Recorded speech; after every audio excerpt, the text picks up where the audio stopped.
Hey guys, Luke here, and this feels extremely weird to say considering the time of the year, considering I was just talking about the NRL Grand Final last week, but we're here to talk about State of Origin. The first game is next week, so it's only a couple days away, and I thought it would be fun to talk about the New South Wales side and also the Queensland side. Now, originally I was going to be talking about just like the actual squads overall, and look at, I think it's a 25-man squad, 28, I can't remember exactly what it is, but I was going to take a look at them, so that'd be interesting and see who's there and who hasn't played before and all that sort of stuff. But then the actual lineups got announced, and I was like, shit, I didn't realise that the game was actually so soon. So there we go. I think it's on the 4th, so it's on next Wednesday. So for this video, we're going to be talking about New South Wales. Next video, we'll obviously be talking about Queensland. I've got a lot of thoughts about the Queensland side. Queensland have fielded a very, very strange, inexperienced side, so I've got a lot of thoughts on that, but we'll have to save that for another video. So for now, we're going to be talking about the New South Wales side. So it is as follows.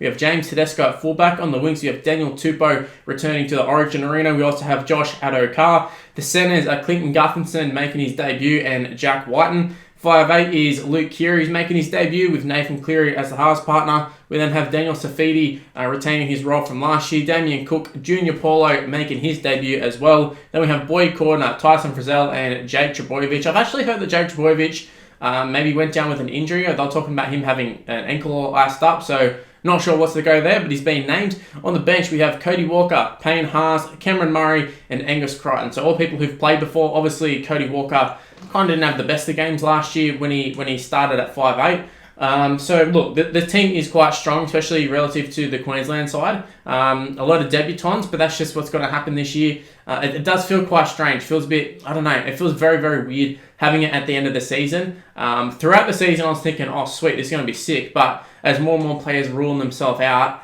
and you're starting to see the lineups, it's making me less excited. But nonetheless, New South Wales versus Queensland, it is something to get excited about. State of Origin. I'm sure when the game is actually on, everyone will be raring to go. They'll be buzzing. Get a few beers with the boys. That's what I'll be doing. Well, hopefully that's what I'll be doing. Wednesday night though, maybe not so much. But just looking at the lineups, I mean, I'm glad that Luke Keary got the nod. There was a lot of talk that it was going to be Cody Walker.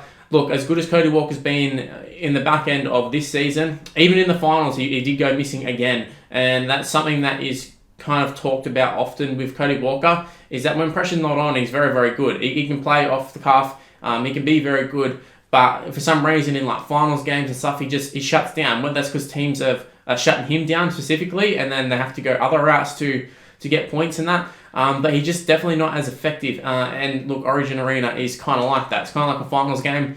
Whereas Luke Keary, he's shown time and time again that he can do it in high-pressure games. You saw him in the grand final.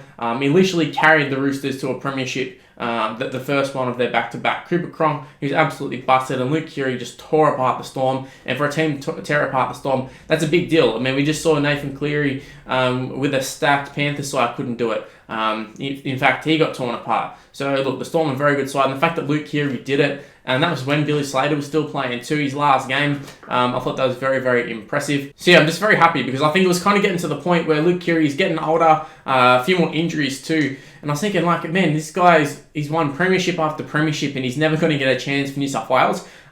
Which is funny to say considering a couple of years ago I was talking about how much of a disgrace it was that he's even in the mix to play for New South Wales. But the guy's just been that good as of late. And I think there always will be a little bit of sourness with Luke Keary pulling on the blue jersey just because of his desire to play for Queensland, and it also like a public desire to play for Queensland. And it's not just something that happened like, oh well, we'll just see what happens. Like, this was out and out, like he wanted to play for Queensland, he was doing all he could, and it's just the fact that he wasn't allowed to. But well, I have no doubts about Luke Keary's sort of desire to win. So I think, look, whether he's a Queensland fan or I'd say now he's probably even more converted. I mean, there's plenty of guys who grow up wanting to play for Rabbitohs and then they end up playing for Knights or something. You know what I mean? Like, it's just, I think it's something that a professional athlete can shut off. Maybe not a good thing in Origin, because Origin's all about passion and such an intense game. But we'll see. We'll see how Luke Keary goes. And if he shits the bed, where you got Cody Walker on the bench, he can come on and do a job. In fact, when Cody Walker got benched in the last series,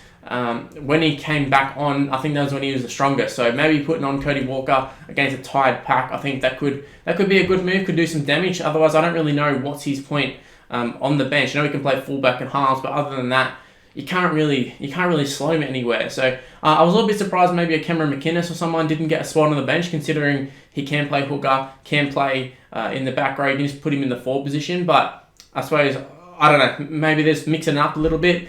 In terms of other debutants, we have Clint Gutherson in the centres. Now, I think the talk is Tedesco is going to be okay. I'm assuming if he's injured, he'll move to fullback. But look, I don't think Gutherson played too much centre. I know he played a little bit of wing. He's probably played a little bit of centre. Probably in the juniors as well, played a little bit. Although I can only really know him as a fullback. I remember watching him at Manly, and he was playing fullback. I remember in the New South Wales under-20s, I'm pretty sure he was fullback. That was my first little glimpse of Gutherson, and he's very, very good. Then he's very good now. It's just a matter of, is he going to be a good centre? They seem to have an obsession with picking fullbacks and putting them in the centres. Tom Trbojevic one, Josh Dugan's another one.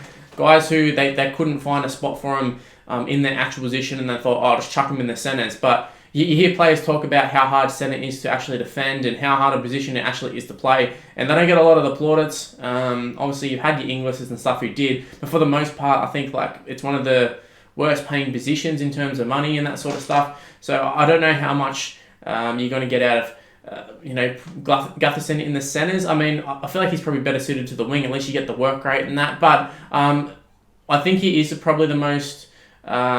If they're looking for a like Tom Trbojevic, he's probably similar in the sense that he's pretty good under the high ball. Can also get in and do the hard yards, which is what you need in Origin. So in that sense, I understand it, but just defense in that, I'm a little bit worried. But however, just look, if he's up against Dan Gagai, it might be a problem. Bronco Lee, I don't really know.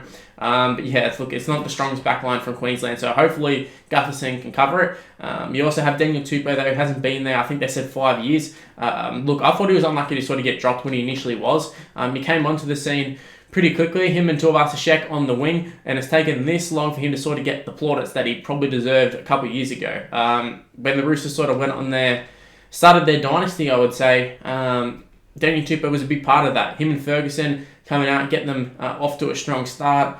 Look, you look at all the top sides, they all have meter eaters on the wings, and Daniel Tupou is exactly that. He's quick, he's tall, good under the high ball. He's just a very good all-round player. I'm very happy to see him in the New South Wales arena. Look, I'm a Bulldogs fan. I would have loved to have seen Nick Kotrick there as well, but his time's going to come. Look, he's very young, and he did get a chance last year, and I didn't think he was that great. But he's sort of a similar player. It's just Tupou's a bit better, in my opinion, at least at the moment anyways. Moving on to the 4-pack, we have Junior Paulo making a debut.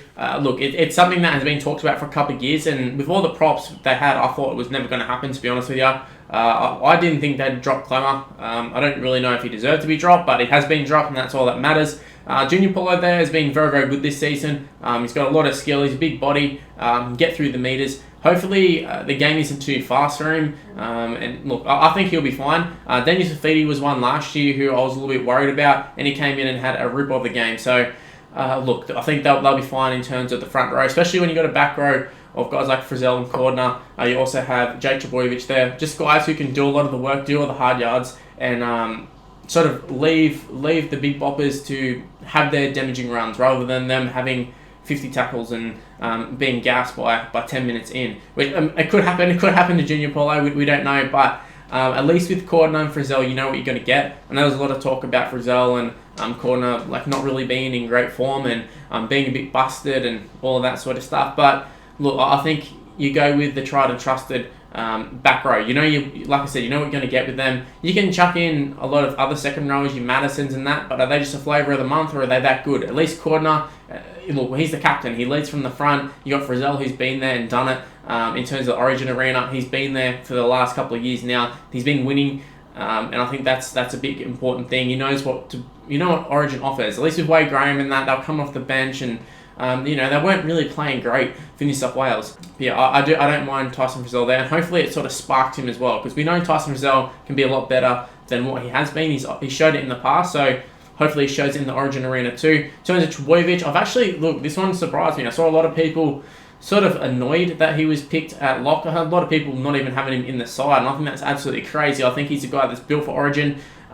Look, he makes Manly. When he plays, he's so much better. Both him and the brother, Tom, look, when they play, Manly are 100% better. And also, New South Wales, I feel like are a better side when Jake Trbojevic plays. He just cleans up so much shit in the middle that you probably don't even notice. And then you can leave your guys like Cameron Murray to come off the bench and come in and ramp up the pace a bit and do all that sort of stuff. Let Jake Trbojevic handle the early stages, get through the first 10-15 minutes, and then you can bring on, like I said, your Cameron Murrays. When the forwards are tired, they can use the footwork, fast play the balls. I think it's a great tactic. I saw a lot of people talking about Dale Finucane being unlucky, but I mean, he's probably lucky to make the Storm side in the end, considering he just came back from an injury. They sort of chucked him on the bench.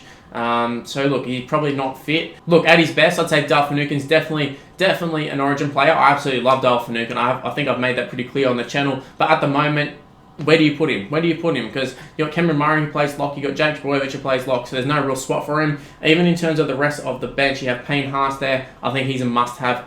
Look, he got to go last year. It wasn't fantastic, but look, he's another year older, another year of NRL, more importantly. So I think he's going to be great. You got Cameron Murray there on the bench, like I said, Cody Walker, we've already talked about him. Then you've also got Angus Crichton, who is someone who he got dropped last year. I didn't think he'd make it back to the Origin arena, but he's actually had a really good season for the Roosters, probably his best season in general. So I'm pretty happy to see him back there. He's another one who knows what the Origin arena is like, so he's sort of a safe pick as well. I mean, like I said, the New South Wales second rowers, they're so stacked at the moment. You have guys like your Wade Grahams and Ryan Madisons and that not making the side. So look, it's a good thing for the Blues. They've got a lot of depth, and it's been proven in terms of the fullback position with Pappenhausen and Tedesco, Trbojevic. They've got a lot of names that they can pick from. Obviously, some are injured, but they've got a lot of people they can pick. Whereas the Queensland side, looking at them, you could probably fit them under the salary cap in terms of an NRL side. So yeah, it is quite interesting to see the contrast of sides. But look, I'm really rating this New South Wales side. It isn't exactly the side I'd go for, but it's very close, so